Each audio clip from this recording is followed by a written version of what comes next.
कि एक दिन भगवती पार्वती ने भगवान शंकर से निवेदन किया कि हे नाथ, यदि आप मुझ पर प्रसन्न हैं और मुझे अपने चरणों की दासी मानते हैं, समझते हैं, तो आप कृपा करके मेरे अज्ञान का हरण करो और मुझे भगवान की कथा सुनाओ। जो मोह पर प्रसन्न सुख राशि, जानी सत्य मोहि निज दासी, तो प्रभु हरो मोर अज्ञाना, कही रघुनाथ कथा विधि माना। अनेक प्रकार से भगवान के चरित्र को सुना करके आप मेरे अज्ञान का हरण करो। भगवती पार्वती ने भगवान शंकर से निवेदन किया और भगवती पार्वती ने प्रश्न भी किया।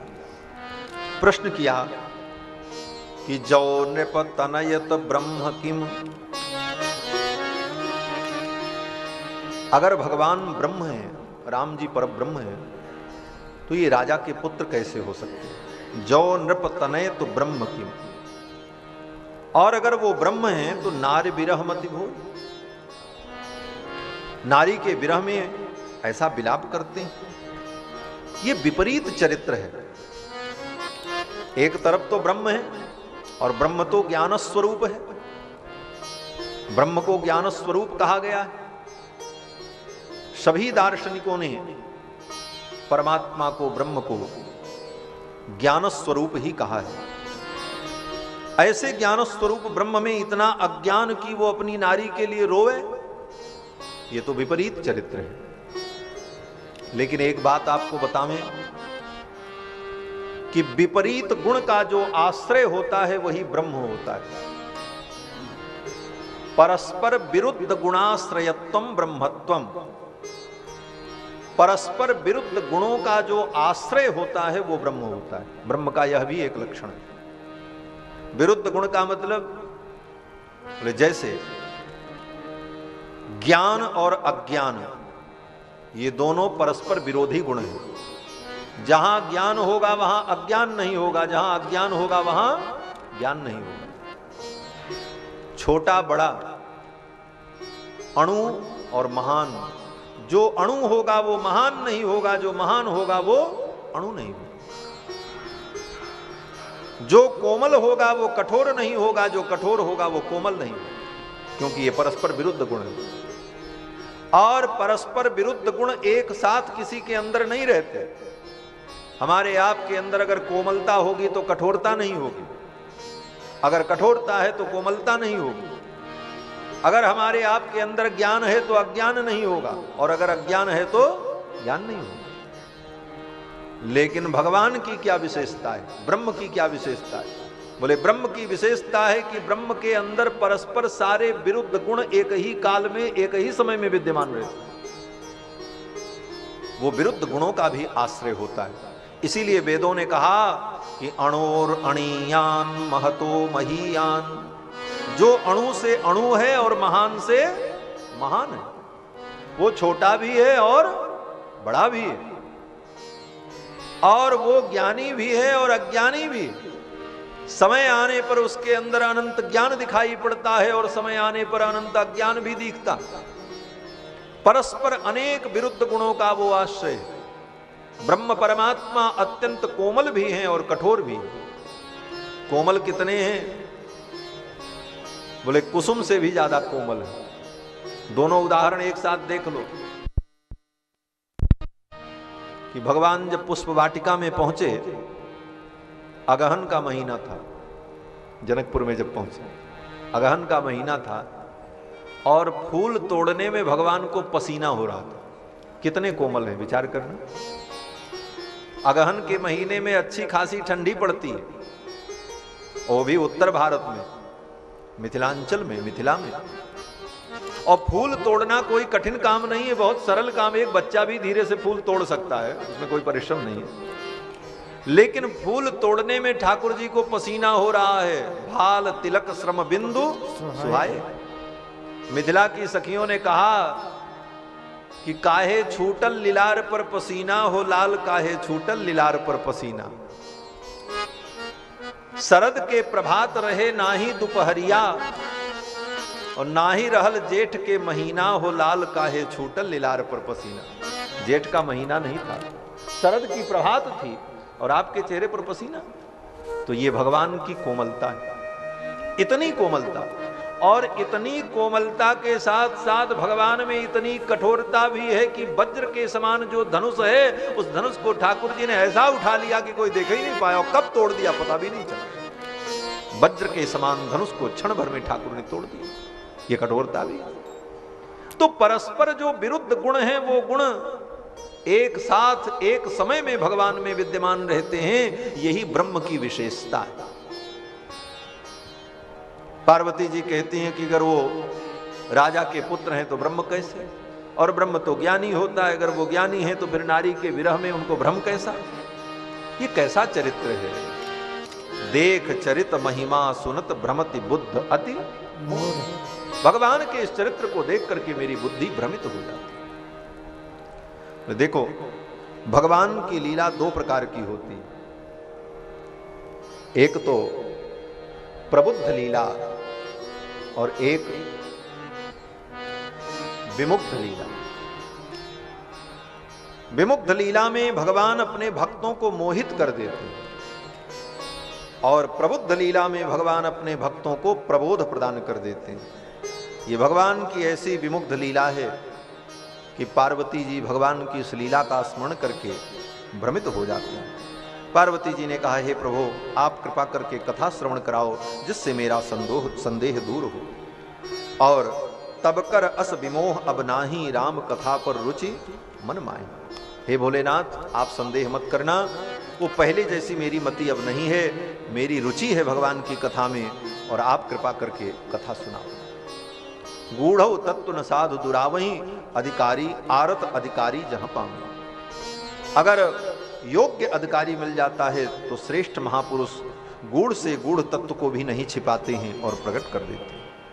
इतना कहते हुए पार्वती जी ने पूछा कि प्रथम सो कारण कहूं विचारी, निर्गुण ब्रह्म सगुण बपुधारी। पहले तो आप कृपा करके ये सुनाओ कि भगवान जो निर्गुण निराकार हैं, वो सगुण साकार क्यों होते हैं, और भगवान के अवतार का कारण क्या है। और भगवान ने जब अवतार लिया तो अवतार लेकर के भगवान ने कौन कौन से बाल चरित्र किए। बाल चरित पुनि कहु उदाहरण, कहूं जथा जानकी विवाही। भगवान की विवाह लीला का आप वर्णन करके सुनाओ। राज तजा सो दूषण काही, किस कारण से भगवान ने राज्य का त्याग किया, ये सब चरित्र आप कृपा करके सुनाओ। श्री पार्वती जी ने जब इस प्रकार प्रश्न किया तो भोले बाबा बड़े प्रसन्न हुए। क्यों? बोले, पार्वती जी का ये प्रश्न बनावटी नहीं था, सहज था। जैसे बहुत लोग कुछ जानना भी नहीं चाहते हैं और जानने की क्षमता भी नहीं है, लेकिन जिज्ञासु बनने की चेष्टा करते हैं कि हम भी जिज्ञासु हैं, और जिज्ञासु बनकर के प्रश्न करते हैं। तो ऐसा कपटपूर्ण प्रश्न नहीं है, सहज प्रश्न है। कृष्ण उमा के सहज सुहाई, कृष्ण उमा के सहज सुहाई। चल विहीन सुनि शिव मन भाई, चल विहीन सुनि शिव मन भाई। हरि राम चरित सब आए, हरि राम चरित सब आए। प्रेम पुलक लोचन जल छाए, प्रेम पुलक लोचन जल छाए। श्री रघुनाथ रूप उर आवा, श्री रघुनाथ रूप उर आवा। परमानंद अमित सुख पावा, परमानंद अमित सुख पावा। कृष्ण उमा के सहज सुहाई, कृष्ण उमा के पार्वती जी का प्रश्न अत्यंत सहज और कपट रहित है। जब सरल भाव से सहज ढंग से व्यक्ति भगवान की कथा सुनने की इच्छा करता है तो वक्ता के हृदय में स्वतः भगवान का चरित्र प्रकट है। और सुनने वाले के मन में अगर कपट है, बनावटीपन है, दिखावा है, प्रदर्शन है, तो वक्ता के हृदय में भी वो भाव नहीं आएगा, कथा का वो भाव प्रकट ही नहीं है। पार्वती के सहज प्रश्न को सुनकर के भगवान शंकर प्रसन्न हो गए और परिणाम बोले हरे ही रामचरित सब आए। राम जी का चरित्र भगवान शंकर के हृदय में सब प्रकट हो गया, आ गया। हर ही रामचरित सब आए। क्या प्रमाण है कि राम जी का चरित्र भगवान शंकर के हृदय में आ गया? बोले प्रेम पुलक लोचन जल छाए। शरीर की जो रोमावली थी वो पुलकित हो गई, रोम रोम हर्षित हो गया और आंखों में प्रेमाश्रु आ गया। भगवान का स्मरण करते ही शरीर रोमांचित हो जाए, आंखों में प्रेमाश्रु आ जाए, समझ लो हृदय में भगवान आ गए, भगवान का चरित्र आ गया। बाग गदगदा द्रवते यस्य चित्तम रुदंत भीक्षणम हसति क्वचित्। ऐसी विलक्षण दशा जीवन में आई। भोले बाबा के हृदय में भगवान की सारी लीलाएं प्रकट हो गई। और एक बात बतावें, भगवान की लीला जब हृदय में प्रकट होती है तो लीला से भगवान भिन्न नहीं है।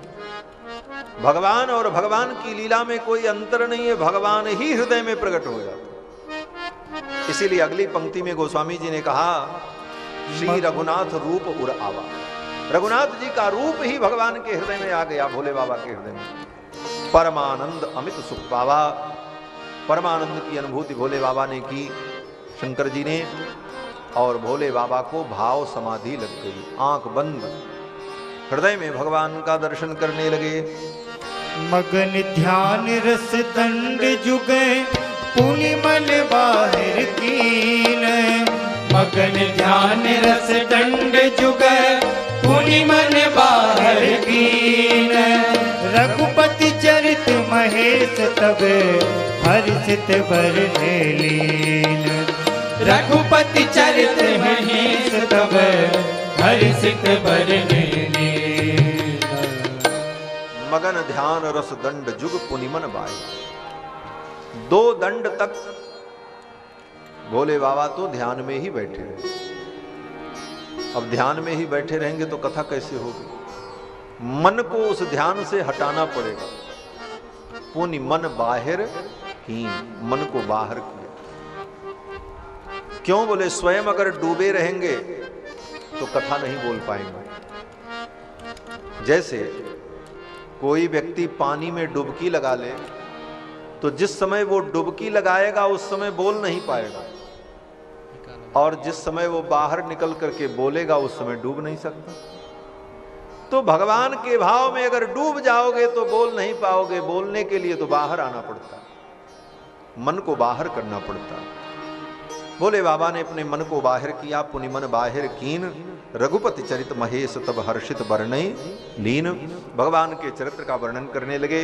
सर्वप्रथम भोले बाबा ने भगवती पार्वती को साधुवाद दिया। धन्य धन्य गिरिराज कुमारी। हे गिरिराज कुमारी, आप धन्य हो, तुम समान नहीं को उपकारी। तुम्हारे समान तो कोई उपकारी नहीं है। पूछे रघुपति कथा प्रसंगा सकल लोक जग पावनी गंगा। आपने भगवान रघुपति के चरित्र के विषय में प्रश्न किया है और इस प्रश्न के द्वारा कथा गंगा प्रवाहित होगी जो सकल लोक का मंगल करेगी। पार्वती जी को भगवान भोलेनाथ ने साधुवाद दिया। देखो, सच्चा प्रेमी श्रोता मिल जाए तो वो साधुवाद का पात्र होता है, क्योंकि उसके प्रश्न से, उसकी जिज्ञासा से अनेक लोगों का कल्याण होता है। श्रीमद्भागवत महापुराण में भी वर्णन है कि सुखदेव जी महाराज से राजा परीक्षित ने जब प्रश्न किया तो परीक्षित जी को सुखदेव जी ने साधुवाद दिया। साधु पृष्ठम महाराज हे राजन, तुमने बहुत सुंदर प्रश्न किया। एवं निशम्य भृगुनंदन साधुवादम वैयासिकस्य भगवानथ विष्णुरातं प्रत्यर्च कृष्णचरितं कलिकल्मषग्नं व्याहर्तुमारभत भागवत प्रदान। सुखदेव जी ने राजा परीक्षित को साधुवाद दिया। धन्य हो राजन, तुमने ऐसा सुंदर प्रश्न किया है। तुम्हारे इस प्रश्न से लोकहित होगा, लोक मंगल होगा। यही बात भगवान शंकर यहां पार्वती जी से कह रहे हैं। धन्य धन्य धन्य धन्य गिरिराजकुमारी, तुम समान नहीं को उपकारी। धन्य धन्य गिरिराजकुमारी,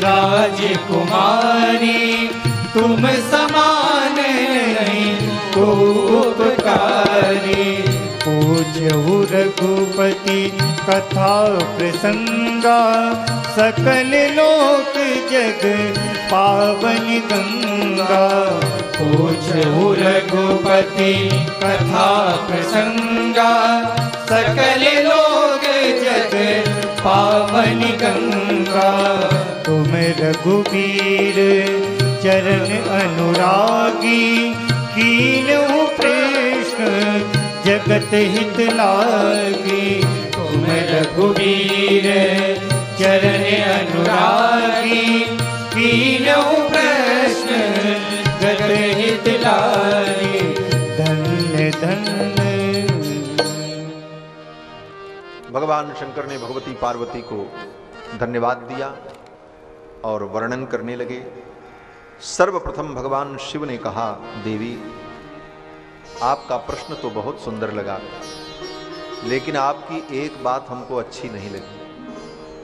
कौन सी बात? बोले, एक बात नहीं मोहि सुहानी, जदपि मोह बस कहो भवानी। आपकी सब बातें मुझे अच्छी लगी, लेकिन एक बात आपकी अच्छी हमको नहीं लगी। कौन सी बात? बोले, तुम जो कहा राम को आना, जेहि श्रुति गाव धरहि मुनि ध्याना। आपने जो ये कहा कि बड़े बड़े ऋषि मुनि महात्मा लोग जिस परमात्मा का रघुनंदन राम का ध्यान करते हैं, वो राम जी कोई दूसरे हैं, और दशरथ नंदन राम कोई दूसरे हैं। ये जो बात आपने कही, ये बात मुझे अच्छी नहीं लगी। क्यों अच्छी नहीं लगी? बोले, ऐसी बात कहने वाले कौन होते हैं?